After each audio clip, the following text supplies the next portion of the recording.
So with I'll repeat what I was saying, of course. So if you're looking for slides, there won't be slides today. I was gonna make 2 slides, but I just ran out of time to get those together. They wouldn't have had too much content. I'll tell you what they would be right now, and then we'll go right into the demo portion. The slides are going to tell you, just kind of set up the demo that we're going to try to install and run Ffmpeg from a Scala program, or just any program in general is the goal here. So we'll do a bit of this. I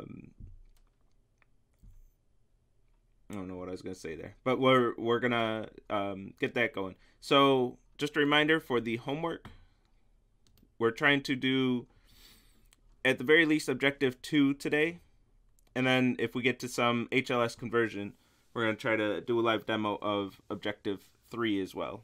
But we'll at least do objective 2. I feel like I said 3 twice there. So we'll do objective 2 to get some programmatic usage of Ffmpeg. This is probably the bulk of the assignment. In my opinion, this is the bulk of it, is setting up Ffmpeg. And for those of you who I guess listened to me earlier in the semester, I did say homeworks 8 and 10 were going to be by far the most difficult of the semester. If you are still thinking of that, I did end up nerfing both of these assignments. They're not as difficult as I initially was intending to make them, for several reasons. Just rolling out this course and generating all the content has been a ton of work as it is. I just haven't gotten the lectures to the point where I feel like I would prepare you for the more difficult versions of those assignments. And also with the move to online, it just exacerbated that. And I haven't been able to prepare you as well as I wanted to for some of these assignments. So I made the assignments a little easier. So if you're thinking that if you're trying to decide whether or not to do homework 10, for example, if you want to just use it as your drop and cut it at that, if you're making that decision, just know that this assignment is not as difficult as I made it sound, as I was intending it to be earlier in the semester. I think this one is quite manageable, to be honest. It's certainly one of the harder assignments. But if you did get homework 4 and you have all the buffering done, this isn't too bad. We're going to go through the bulk of the rest of it, which is mostly setting up software. This is less programming for this assignment and more setup, setting up how to use this Ffmpeg library. I did homeworks 1 through 7. Can I skip 8 and 10? Yep, that's your option that you have, Tom. So you get 2 drops. Everybody gets full credit for homework 9. And if you want to drop 8 and 10 and take whatever grades you got on homeworks 1 through 7 plus the freebie on homework 9, that's your option. That's an option you have. If you completely skip and don't submit an assignment, you can still use that for a drop, if that's part of the question there.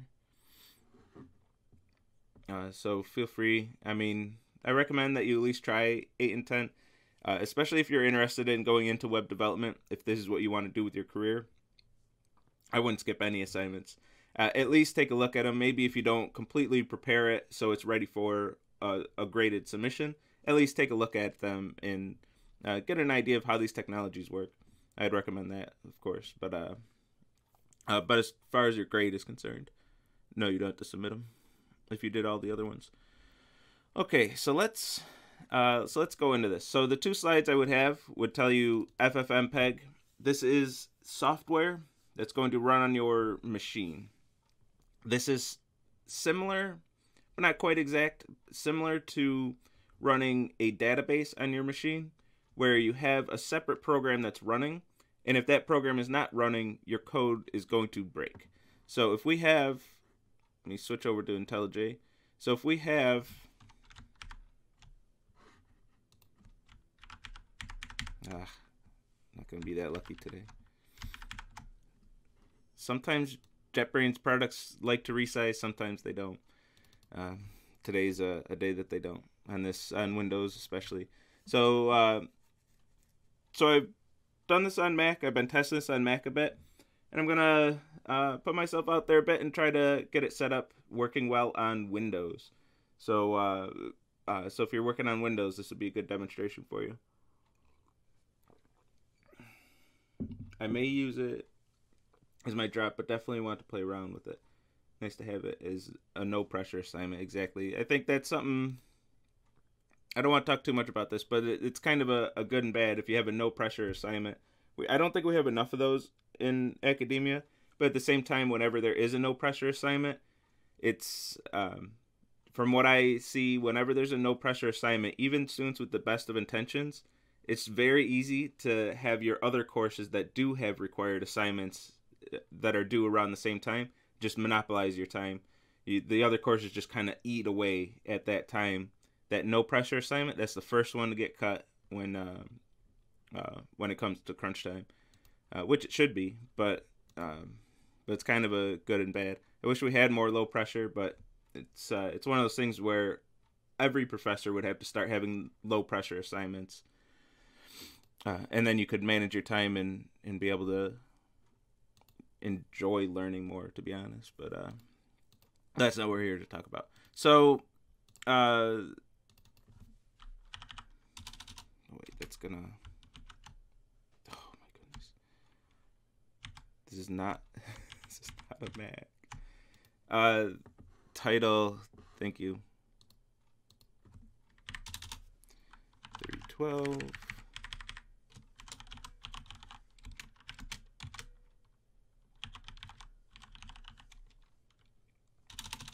Actually, let's go with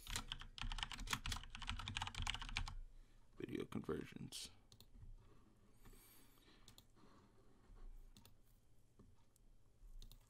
All right, title, change it to video conversions.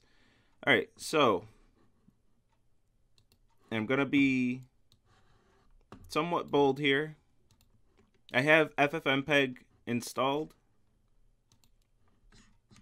I'm going to uninstall it, or in our case, just delete it off my computer, so I can walk you through the process of installing Ffmpeg. Ffmpeg.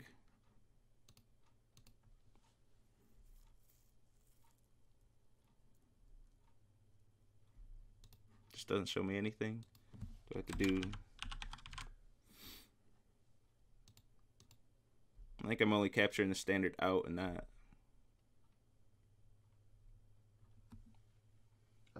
Not the rest of things. Not the standard error, because that's going to give me an error, because this doesn't exist anymore. A few seconds ago, if I ran this, it would give me all the help commands. Right now, it's not going to, because I just deleted the dang program. All right, so let's go through the steps of installing Ffmpeg. So what you would do is the standard thing that we would always do, Ffmpeg Windows. And go through one of these tutorials. You can tell the one I went through. And you're going to download the code, download this thing, go through all the steps to run this thing. I'm not going to walk through the tutorial, not from the thing. I'll just do it as I know how to do it, and walk you through that. And then you can check out the tutorial for your operating system. It's going to be different in each operating system. So this is the Windows way of doing things. Some of this stuff that we're doing is going to be platform specific. So do be aware of that, or rather Nick and I will be aware of that during grading, that some of this stuff is platform specific, even in your code. So it's just something we all have to be aware of. So here, if I go into my downloads, I'll skip the download step because that's super boring just to watch a progress bar. But I downloaded Ffmpeg, got the latest stable version for my operating system. And I'm going to open that up. And in Windows, you got to go to this extract all. I'm going to choose just the default destination because why not? Just in the downloads folder. If I was more concerned about organization, I would have put that somewhere else, but you know, whatever. And if I go into this folder and look at what's extracted, what I downloaded were the binaries for this software. There's no good, there's no clean installer. You're not going to get an install script and a wizard or anything. This is a little rough around the edges software. It's more made for technical users, I guess. I don't know the perfect proper way to say that, but it's made for more advanced users, I'll say, to the point where they don't provide all the installers. They don't take their time to provide their installers because people using this library should be able to handle binaries. I believe is my guess is their stance. So we have some information here. I don't even have a default way to open text files on this machine yet. So that is not much of a readme either. Of course, free software. The GNU license pretty much says do what you want. That you can use this software. And And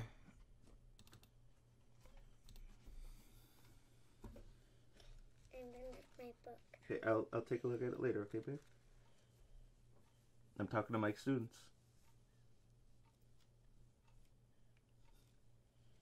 I'll look at it later, okay, babe? Thank you. And we have other files that come with this, but the one we're really interested in is this Ffmpeg. This is the executable. This is the exe that we want to run. Actually, I don't know if it's an exe extension. It should be, I guess. Let's take a look together. And it's the exe executable. So this is the binary compiled binary files code compiled to Windows 64 specifically. So you'll have to get the compiled version for your operating system, or if you want to take it the extra step, feel free to download their source code and then compile it directly into your onto your platform. You can compile it yourself if you want. There's no reason to, because they do have the binaries. They don't have installers, but they do take the step to offer binaries for us, so we don't have to compile ourselves.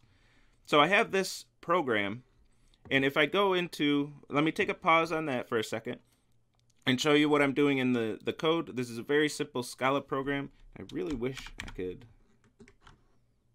zoom in. I guess I could do presentation. Oh, I don't have my shortcuts set up either. Let me try to get this a little bigger. Let me take one second to try to zoom in.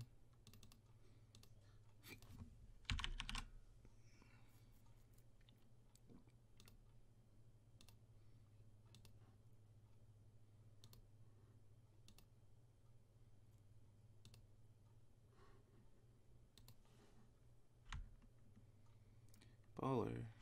That's what I'm talking about. Okay. So what I'm doing here is what we briefly talked about before. And if you've seen this stuff before, just bear with me for a bit. But if you only went through the courses, I don't believe we really talk about this in any course, especially not the 115, 116, 250 route. So unless you've taken an extra course where they've done this, actually, if you have seen this in a course, let me know. Making syscalls to the command line from your code. If you've seen that, I'd like to hear about it. But I'm going to work on the assumption that most of you haven't seen this. Let me change this to a string. I think it's a little more readable. So if you haven't seen this, I'm going to work on the assumption that you haven't seen this. If you have, I would be interested. I'd just like to know. The only syscall I've seen is for system time. So that is that a syscall? I guess that is. I guess that is a system.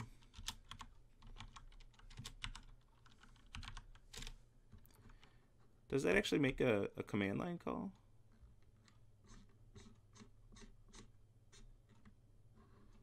It's not gonna let me know.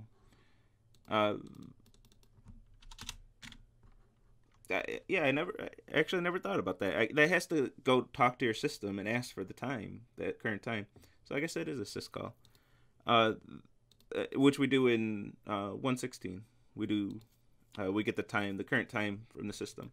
I didn't think about that. Good call on that. So here, if I go into my oh,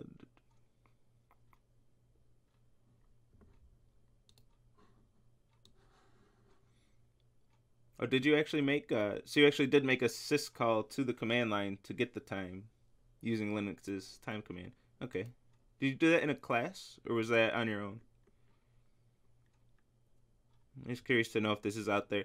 Mostly for the sake of this course, I want to know how much I should, in future offerings, how much I should go into explaining the command line in syscalls, or can I just say, you've seen this in 341 or whatever. I'm more curious in that aspect to see how much I should be covering this. But if I go to, say I go to the command line and type dir, since this is Windows and this is where the Windows specific stuff comes in, I can type dir. I have no experience. That's actually a good thing in this context, because then I get to talk about it. Just messing around with VM. Also date for calendar. I wonder if date we have that in Windows. Okay, we have that in Windows. I'll use that as the example. So I'm in the command line for Windows. So we have Windows. Enter the new date. Windows. I don't want to change my date. Okay, Control C still works. So I guess I won't use date as an example, because then it's going to ask my program to set a new date. That's not something I want. But since this is a Windows command line, if I try the Linux commands like ls or Unix commands, ls not recognized, but it's dir in Windows. So if I go to my command line, I type dir, I'm going to get a list of all the files and directories in this directory, in my home directory here, and I could go. Nope, not there. Wow. Okay, I'm not gonna. You know what? I will. CD, I believe, is still the same. Idea projects. DAR. If I go to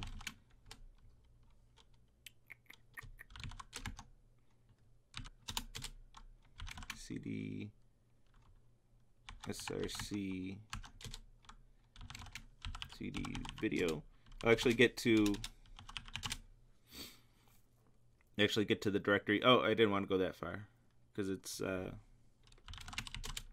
me do this just for the sake of the example. DAR. So if I'm in this directory, the root of the project, and I call dir, I'm going to get all of the files and directories in this project folder. If I run this from a syscall, now if we're in now this is going to run as a system call, a call to the operating system and say, hey, run this command. In a Linux or Unix environment, I would just do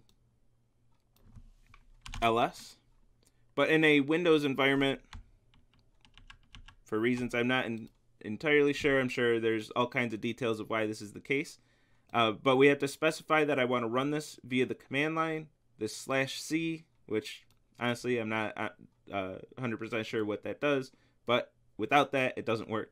So for what it's worth, I'm sure there's good reasons. I just not as familiar with Windows as I should be, or as I would like to be for this example. And then the actual command that you want to call. So if I run this,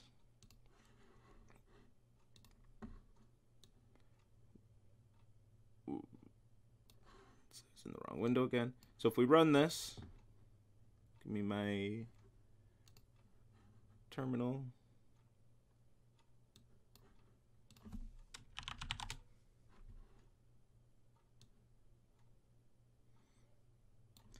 So when we run this, we did the same exact thing as when we. I'm out on my OBS screen again. When we run this, we're going to get the same exact output that we get when we run that in the command line. That's why I navigated to that directory, so we can see it's the exact same output. I'm making the syscall, so this is the same as going into this directory, which is where this program is running from the root of the project when we run a program in IntelliJ. and I'm going to type the dir command. I'm going to get exactly what I would get if I went to the command line and typed dir in the command line. So we're doing that same exact thing. We're going to the command line and typing it. And this is why we get the OS specific details here, because we are going into, we are calling the command line. We're going into the operating system, whatever terminal, whatever command line we have. And I'm sure we could change this to use like PowerShell or Ubuntu on Windows. But we're going into whatever command line we have for that operating system and then running these commands in that operating system. So our program is living outside of our program environment itself. We're going, in this case, we're going outside of the Java runtime, the JRE. We're going outside of that, talking to the operating system and interacting with that. So that's why we're getting some platform-specific details here, where this would be just ls in a Unix, Linux environment.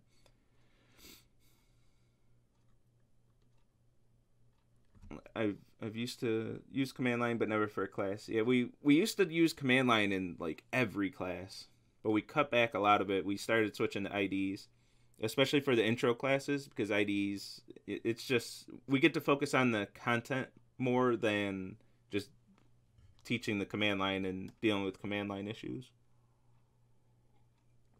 Command line's quite a bit more of a learning curve.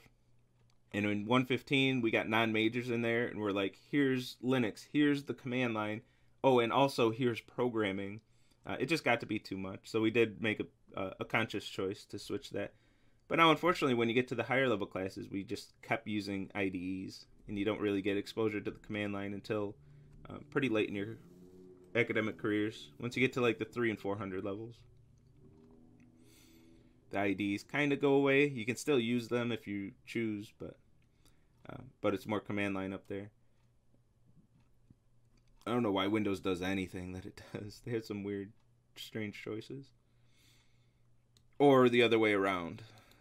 Windows made the choices, and then Unix probably made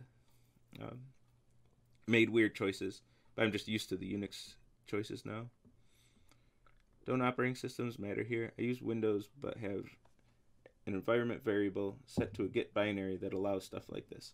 Yes, and that's the next thing we're going to talk about, Tamand, is when I go, so I have Ffmpeg installed.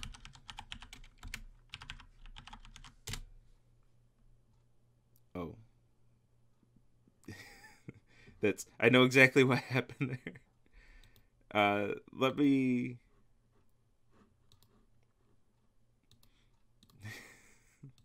That's kind of funny. Let me rename this this directory. Oops. It's the worst when something's supposed to break, for an example, and it doesn't break. I know exactly what happened there, so luckily we got this. Give me my command line back.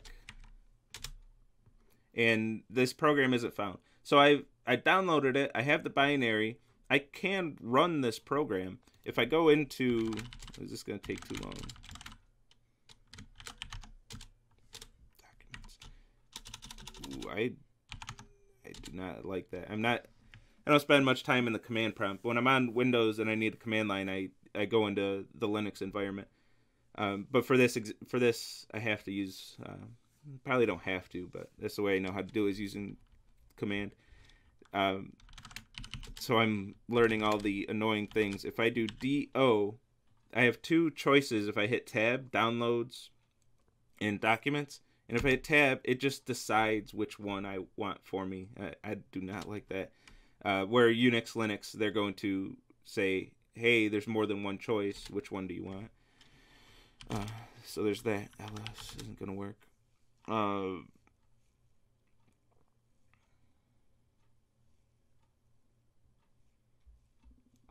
Does dir actually only show directories and not files?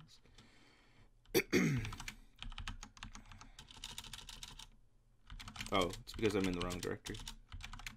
I'm in documents /. So do takes me to documents by default, but I want to go to download, so I have to get all the way to the W.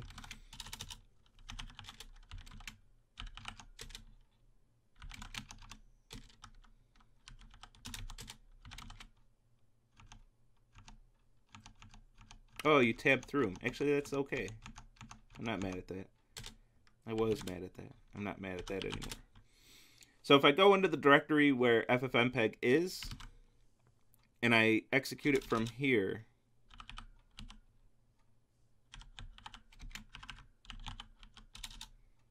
I'm going to have to guess a little bit of the syntax. Oh, the syntax was easy there.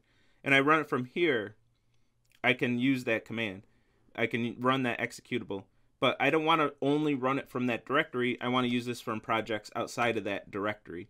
So what I need to do is have the command line be able to see the executable from anywhere.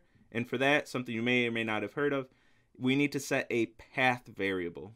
We need to add that to our path, as we say. We need to add that to our path variable. So on Windows, we're going to go to this PC, computer. You know what? I think I ran around in circles doing it this way. We're not going to do that. I'm going to go to, I don't think you can see the search bar, but I'm going to go to the search bar in Windows and type environment. Just so I get to env, and I quickly get to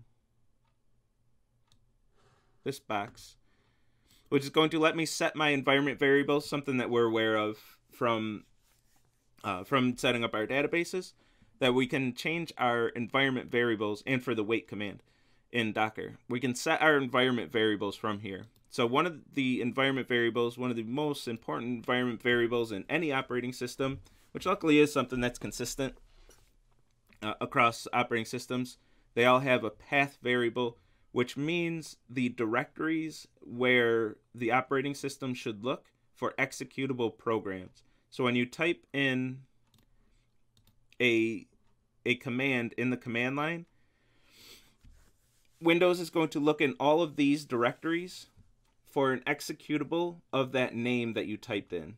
And one of the most common folders is some /bin folders. User/bin, if you've seen that in Linux, that's where all your binaries live.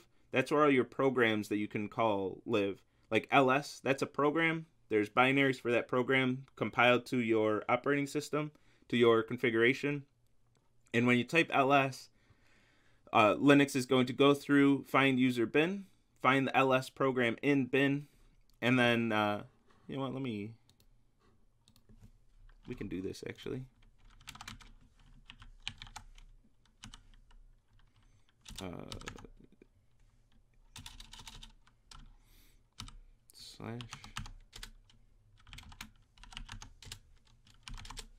So we can see all the programs available to us. We'll find all the common ones. Oh, come on. You're killing me. ls, where are you?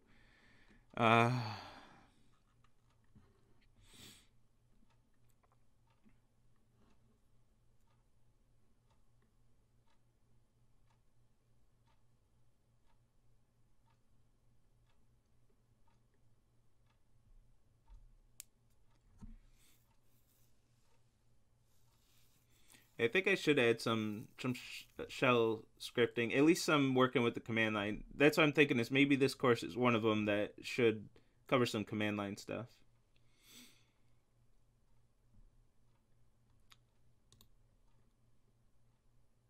Yeah, since we're already in the CC 116 examples, so that's why I navigated to that directory in the command line.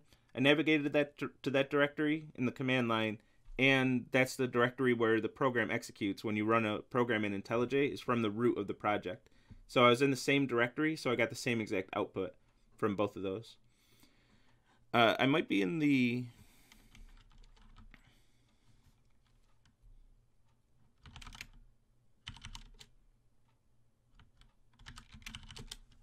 This is one that I did not expect to fail.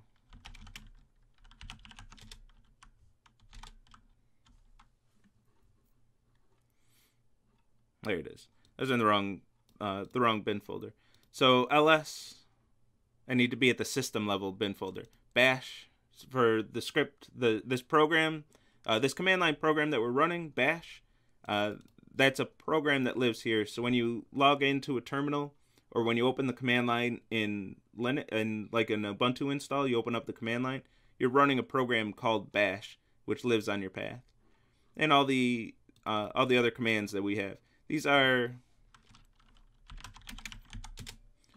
binary programs. It's all bytecode, ready to run on your processor. So that's what's going on with that. So what am I doing? How did I get stuck in it? Doesn't matter. I don't need that window anymore. So what we need is a way for our operating system to know where to look for those programs. And we have these directories set up. These are just set up as I install things. The install scripts usually add to your path and do what they need to do and get the files in the right spots. Since we just downloaded raw binaries, raw executables with no install script, our path didn't get updated for us. So what we need to do is edit our path. We could do a new directory here. I'll just edit the one that I had. This is why that accidentally worked, is because I already had this on my path and I extracted to the same exact directory that I had before. But if I update this directory name to be the one that I renamed it to, update that. If I didn't do that, what I would do is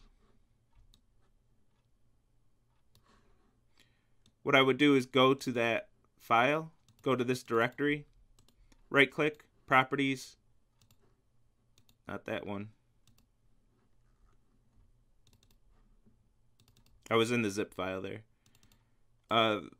Properties, find the path, cut and paste this into my path variable, and then that's one of the directories that the command line is going to look into when I type in a command. So now that since this is on my path, since I updated my path variable, I'll probably have to restart the command prompt. No, I didn't. It's kind of strange that I didn't have to. I thought I fully expected to have to restart this. But now that it's on my path, when I type in ffmpeg, Windows is going to go through all these directories on in my path variable and look for an executable named ffmpeg. It eventually finds it in that last directory, and then it executes that. It says, oh, hey, I found something called ffmpeg. Let me run that thing for you. So now when we go back to IntelliJ,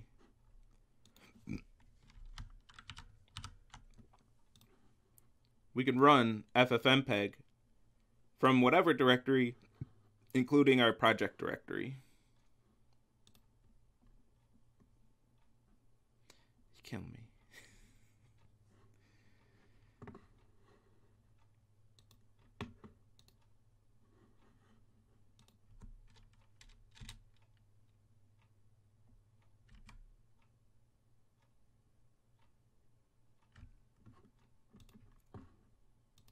Let's just try it again.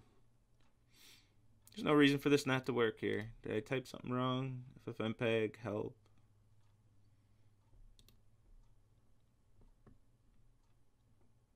D/C. What's wrong there? Just on a complete shot in the dark. Let's restart this anyway and see if that gives the system a little kick.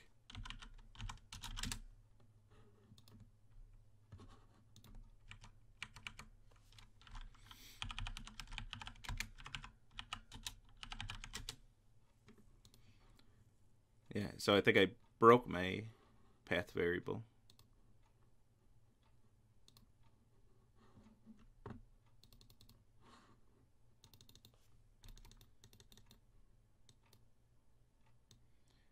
Somehow I broke it. So you get to see the whole thing anyway. So I'm going to copy this path. I must have mistyped somewhere. I'm going to go back to my, oh yeah, I never got there that way. Search for env, edit the system environment variables control panel. Environment variables. Oh, I already have it open. Path, edit. Did I just not save? I'm still going to paste this just to make sure I have it right. Maybe I had to hit OK. That's probably what happened there. Go back to my command line. Restart it. cmd ffmpeg -- help.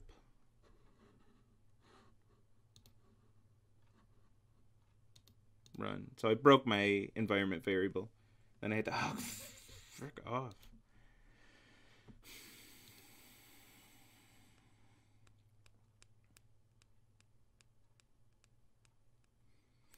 Yeah, coffee and burgers. You're right.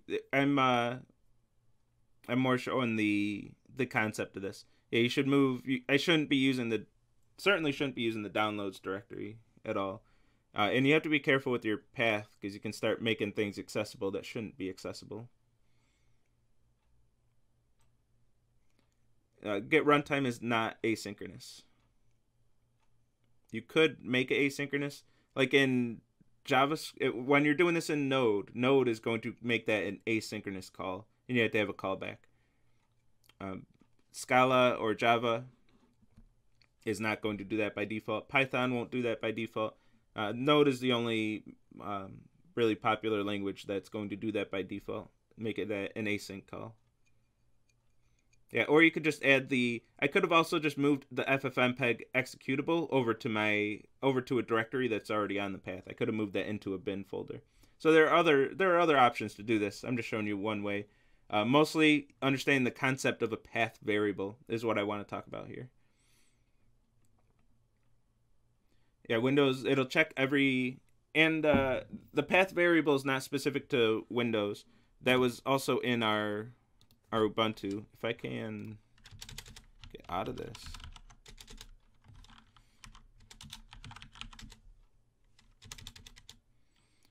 Oh,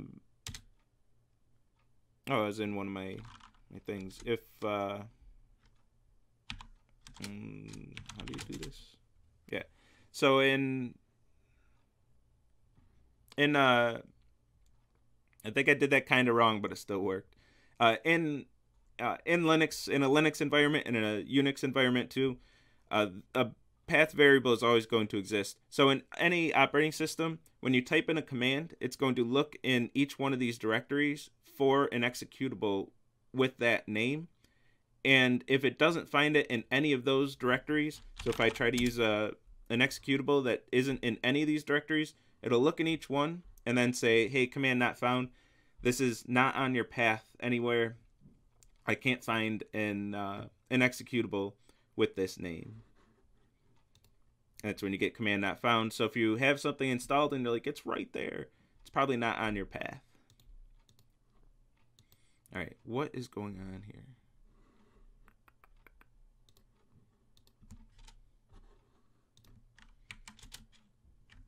I have that.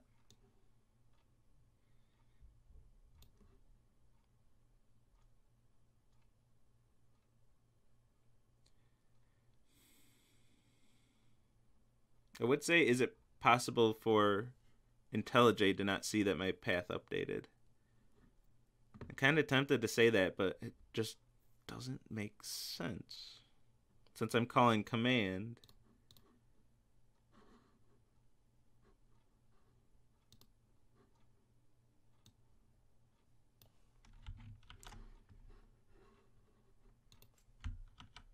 It should be up to command. Maybe remove the command. And the /c.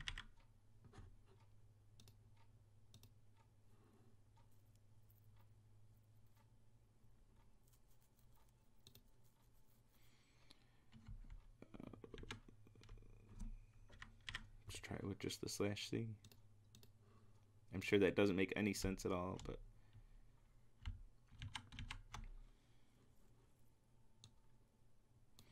I didn't completely break things, did I?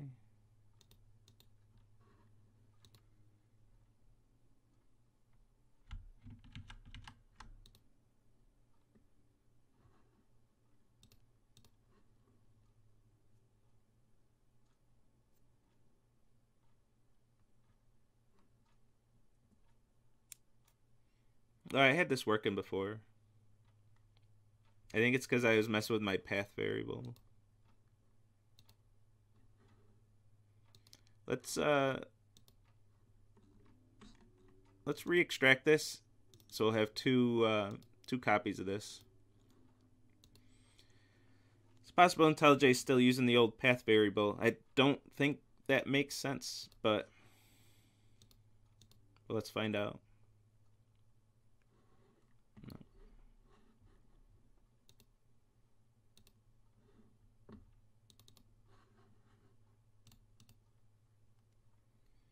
That's sad.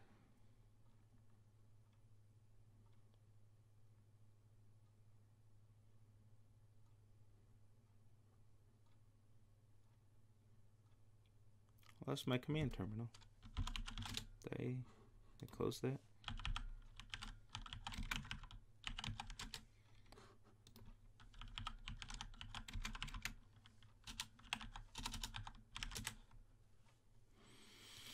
All right, I'll try restarting IntelliJ. Nothing really tells me that this should work, but you'll never know.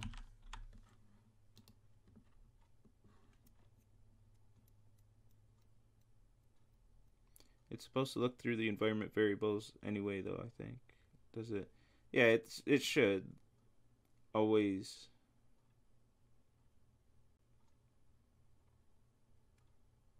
I guess there's one kind of hacky thing I could do. I'd rather avoid that, though. I could just move the executable to my project directory. I don't want to do that, though. That's not what we should be doing. I don't want to show you a bad example.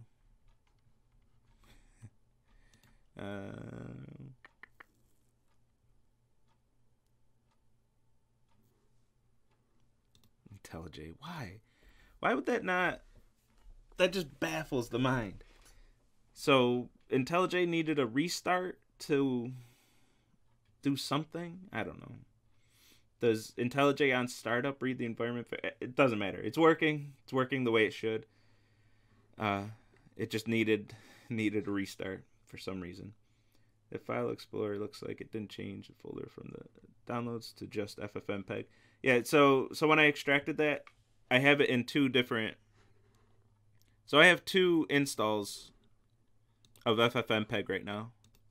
Is what I was doing. I was getting an install in each of the folders. So I have two installs at two different directories. So no matter which one, if my path updated or if it didn't update, I was trying to make sure both of them existed, so it would be found no matter what. But apparently IntelliJ wasn't using the new or the old path variable, so so now that we have Ffmpeg installed, now we can get to some good stuff. I'm gonna look up the commands because there's like 100 different different things. Let's grayscale video. I think I spelled gray wrong, didn't I? How do I grayscale video?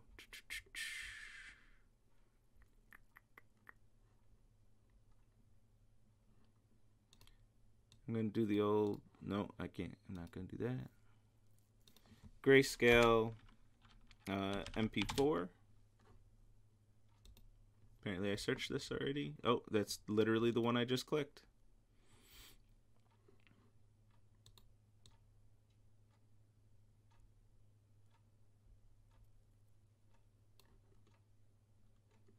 I'm concerned that one's not going to work though. Grayscale streaming. No, we're not doing streaming yet. Why is this so hard to find?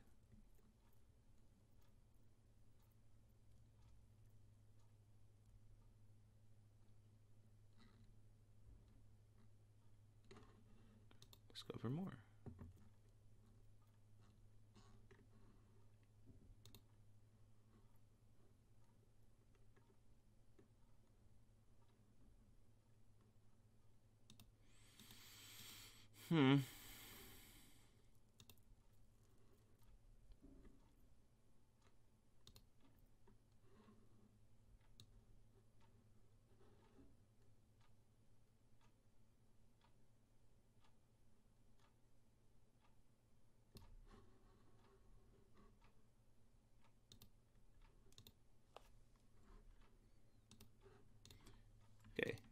So we should be able to specify the input file space. Did I still name it space? Space.mp4.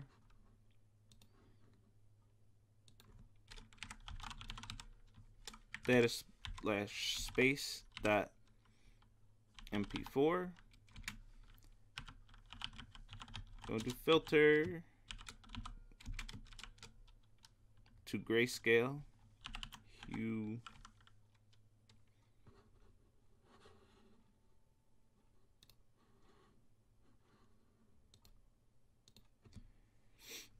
Equal s equals 0.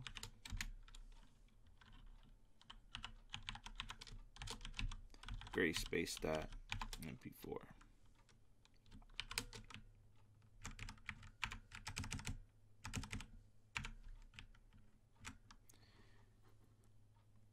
And if all goes well, which it never does, we should get a grayscaled image after quite a bit of processing. This is a decently sized video file, I think 86 megs if I recall. So a decent size. Might take a little processing. But we should be able to call ffmpeg from our terminal here, or from our code here.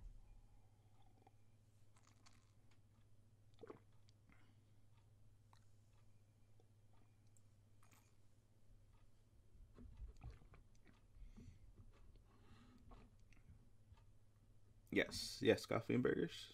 So that's in a Linux Unix environment, you would just do ffmpeg -- help. I'm just doing help just to show that we are running that software, that we are running that ffmpeg program. And the command /c, that's a Windows specific thing. So if you test on Windows, put that in your documentation, and we'll be looking for that as well. That if we're testing on non-Windows machines, or if we're testing on Windows machines, we'll add or remove the Windows specific stuff as we're grading, excuse me. But that's running, so that's doing the same thing as doing ffmpeg -help -help from the command, from the command line, command prompt, whatever we call that in Windows. And while this is working, just one thing that I mentioned last time, but now it should make more sense, is you can run these command line arguments like this. You can run these commands through the command line, which for this homework might be the easier way to do it. Or you could also download some bindings. So if I go into, oh, I already have it open. It's right here. So if I wanted to, I hope that is working. It hasn't stopped the program yet. It is running. I'm going to assume it's doing what it's supposed to be doing, but we'll never know. So if we look at bindings for this, we can find libraries which are going to make the syscalls for us. So if we take a look at some ffmpeg bindings for Java, we should find something similar to what we're doing here, but with a lot of methods that are going to make it a lot easier to make complex calls to the library. So making this kind of call with all these command line parameters, which this one is a very simple, straightforward one. If we want to, which we do, start converting to HLS, there are a lot of command line parameters to set, and having bindings can make that easier to set up.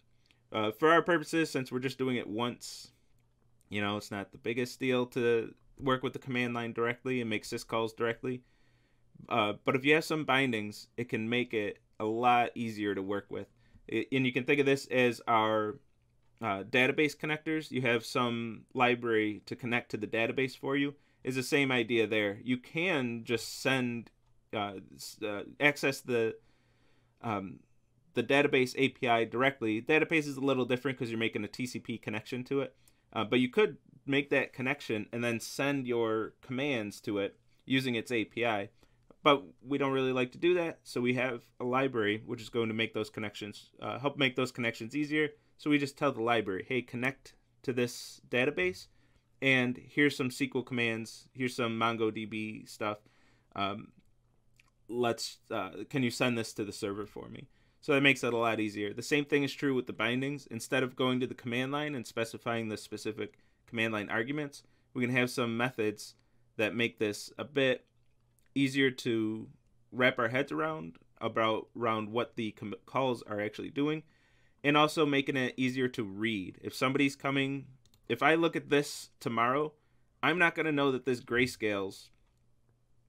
I'll just remember, but I won't know that this filter v hue s equals 0 is the command to grayscale. But in this binding, I would, there might be a method in there that just says grayscale a video. So we can get some better functionality out of it that way. And I'd like to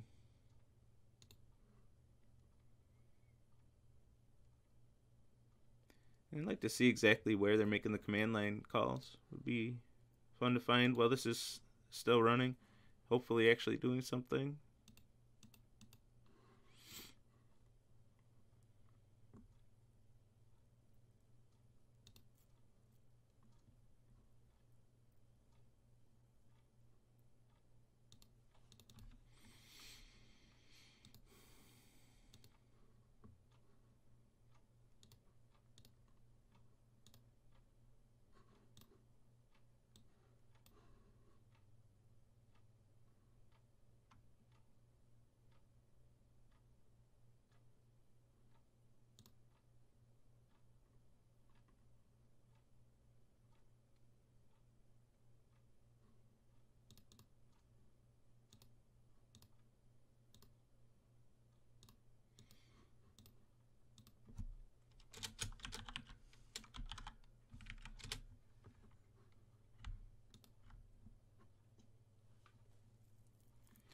Process builder and then start.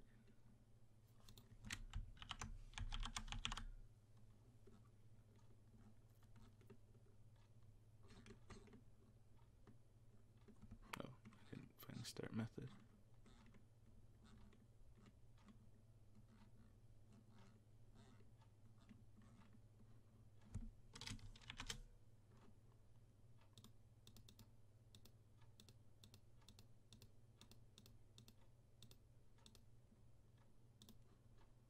Start.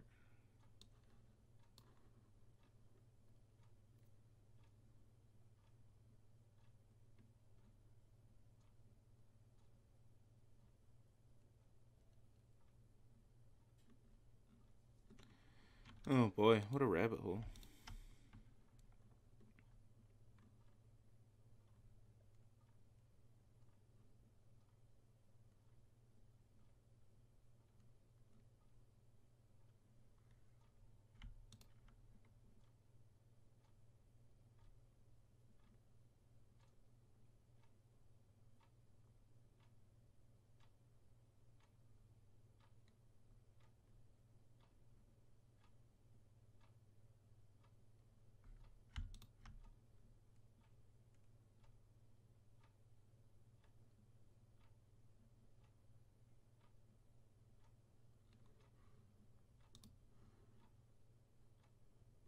Oh, went a little too far.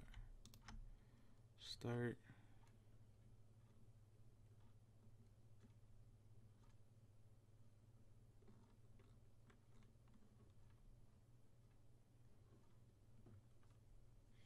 No, maybe I didn't.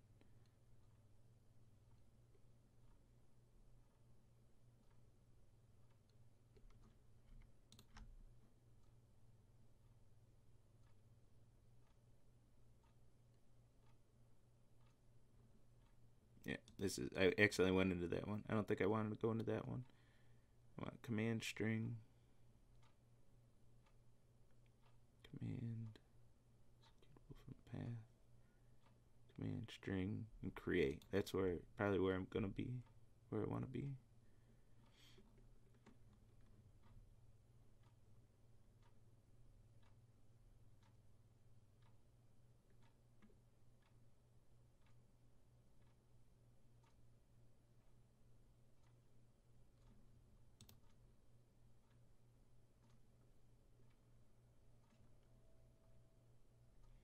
It might not even be using that same library.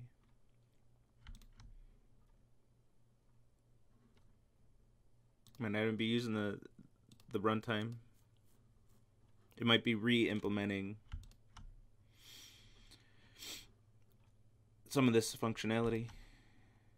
It might be a separate way to do it.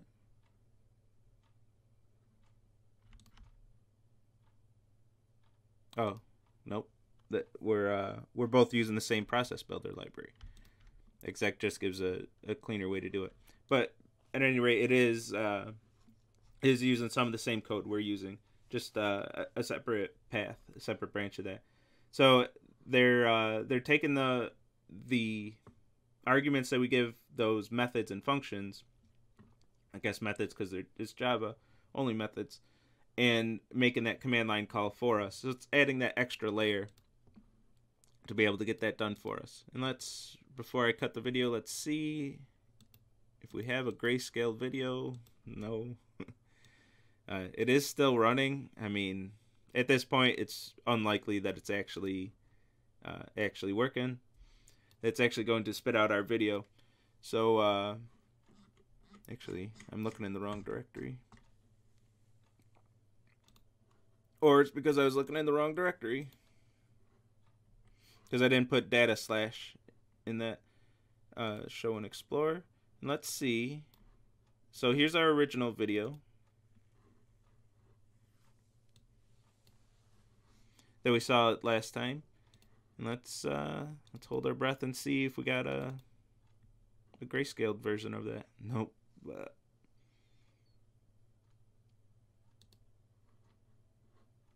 Oh, hey, we tried. Well, we can play with that during Q&A. But if I get my command line parameters all right, I should be able to get that. We should be able to get that working. Unless it's still writing the video.